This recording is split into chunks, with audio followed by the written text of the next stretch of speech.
Greetings and welcome to the Reparenting Daily podcast. In this podcast, we'll dive deep into reparenting, exploring all of the tools and resources that you'll need to help you along your journey.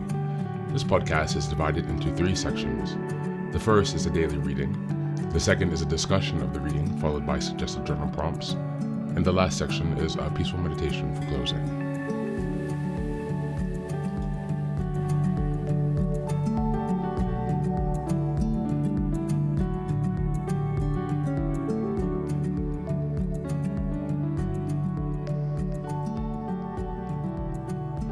Good morning, good afternoon, and good evening from whenever and wherever you're joining us. I'm so glad you've joined us today on this journey of self-expansion and growth. If this is your first time here, welcome. Please don't forget to like, share, subscribe this podcast wherever you're listening, on Apple Podcasts, Spotify, or YouTube. Your help here really makes a huge difference in allowing us to spread the word and build a more supportive community as we continue with our self-reparenting. Now, before we get started, I have some quick updates for you. First, I'd like to introduce our Patreon community. Here, for a small monthly fee, you can join us for 3 weekly meetings for additional support with your reparenting journey. On Sundays, we have a meditation group. On Tuesdays, we have a book club discussion. And on Thursdays, we have open topic conversations. You can find out more details about this if you go to the Reparenting Daily website and check out on the community tab. In addition to that, we also have a WhatsApp group to foster more daily connection and support for whenever you need it. And this is a community of fellow travelers from around the world who will always be there when help is needed. It's just one of the many ways that we're building our network of resources that are really going to help support your reparenting journey. For the next update, I'm very excited to announce that I've just released some first books. The first is probably the most important, and it's called the Reparenting Daily Journal. Now, this journal is a daily guide for 365 days of the year. We'll be starting in 2025, and basically each month corresponds to a theme in reparenting, and each week of each month corresponds to a sub-theme of the monthly theme. Now, from the beginning of the year, 2025, each daily episode will correspond with the themes in the daily workbooks. And so you can use this as a guide to work through your reparenting journey to stay focused, ensuring that you cover all of the most critical areas within a year's time. And again, this will be aligning up with the podcast, so you can use both of these to make a more engaging and interactive experience. This is ensuring that you really book progress on your reparenting journey. The next set of books I've written is called Fairy Tales for Reparenting. This is a collection of 3 books that contain short stories or fairy tales inspired from Jungian analysis, mythology, philosophy, and psychology that really is targeted to helping you connect to your inner child. And so these stories are very short. They're not very long. They're written in a very simple manner so that it's not too taxing on you, so you can more easily connect with the joy and fun of your inner child. More interestingly, however, is that at the end of each story, there's an analysis section that really analyzes the main themes and concepts within each story to provide encouragement and inspiration. Additionally, you will find corresponding journal prompts after each story and each analysis section to help you reflect deeper on how the themes of each fairy tale can be reflected and correspond to your own personal journey as you work towards self-expansion. You can find all of these books now available on Amazon, so go ahead and give us a look and give us some support. And as I've mentioned before, this entire process of reparenting and self-expansion is really about growth, iterative change, and continuous improvement. Much like the process of nurturing the bonsai tree, our reparenting journey requires our consistency and care. So many thanks for being here and for supporting this project, and also to committing on your journey of self-expansion. Now, without further ado, let's dive into today's practice. Today's reading is from the ACA Loving Parent Guidebook, Chapter 14, page 153. Just as a reminder, the month is February, and the theme is self-compassion and self-kindness. We're in week 1, and the theme is understanding self-compassion. Locating healthy sources of nurturing and support.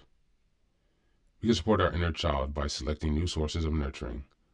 However, the loving parent must make this choice because the inner child can seek out people who exhibit our parents' behaviors, which might happen without our awareness. The inner child believes that such substitute parents will love us in the way we needed to be loved in our childhood. The Big Red Book refers to this tendency as trying to heal or fix our family of origin. Our inner child's unmet needs are dependency needs. External sources of love and nurturing can't meet them in a complete way today. We can help our inner child grieve and release false hope. We can locate healthy sources of nurturing to help us meet our inner child's needs, such as a fellow traveler, a sponsor, helping professionals, and whatever helps us make a conscious contact with our higher power of our understanding. Over time, we can help our inner child trust that we are the one who can meet their needs most consistently. This helps us choose to love people who can love and be responsible for themselves. Our inner child will learn what healthy love is and be able to surrender their unrealistic expectations of parents or substitutes. Loving our parent becomes a reliable source. Our loving parent becomes a reliable source to nurture the inner family and to meet their needs. Thank you. That's the reading for today.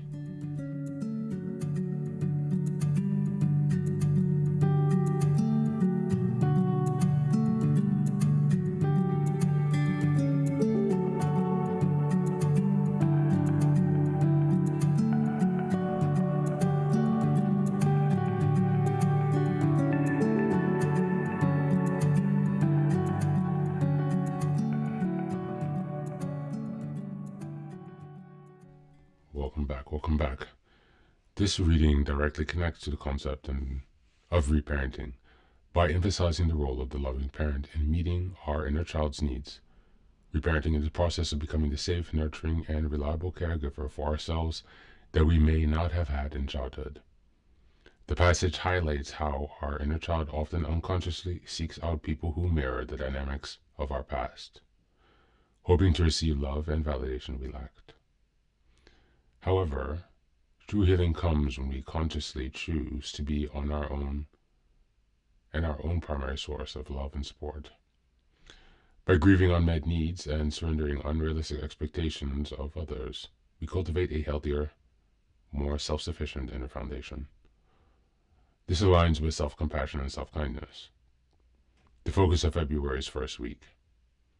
True self-compassion involves recognizing our wounds without judgment and offering ourselves the warmth and patience we would give to a child. When we trust ourselves to meet our own emotional needs, we develop resilience and stop seeking love from unavailable or unworthy sources. The practice of self-kindness means not only comforting our inner child, but also making choices that align with self-respect, self-care, and emotional well-being. Through this process, we learn that our worth is not dependent on external validation, but on the love and care we consistently provide for ourselves. As we move on to the journal prompts today, number 1. Have I sought external validation or nurturing in ways that mirror my childhood experiences? How can I begin to meet these needs for myself instead? Number 2. What false hopes or unrealistic expectations do I need to grieve and release in order to cultivate true self-compassion? And number 3, how can I actively show kindness to myself in a way that reinforces my ability to be my own loving parent? That's it for today. As always, thanks for being here. Take care of yourself and be well.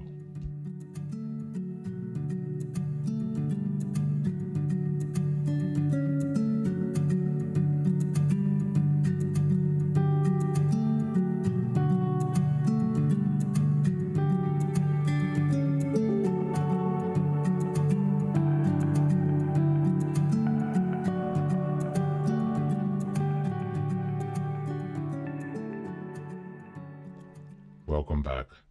Now, this is the third and final section of the daily podcast. This is your silent meditation. Please find a place where you can be comfortable and undisturbed, where you can relax and spend some time with yourself for this 10-minute silent meditation. You can choose to be sitting, standing, lying down, or in whatever position makes you comfortable today. Just take some time to listen to yourself. Next, be sure that you are taking some time to be with your breath to connect with your body. Don't be disturbed or overwhelmed by your thoughts. Simply allow them to pass. Just observe them. Do not engage with your thoughts. Only be mindful of them passing as if they are drifting down a river. Use this time to connect with yourself. Whatever time of day you are listening to this, Namaste.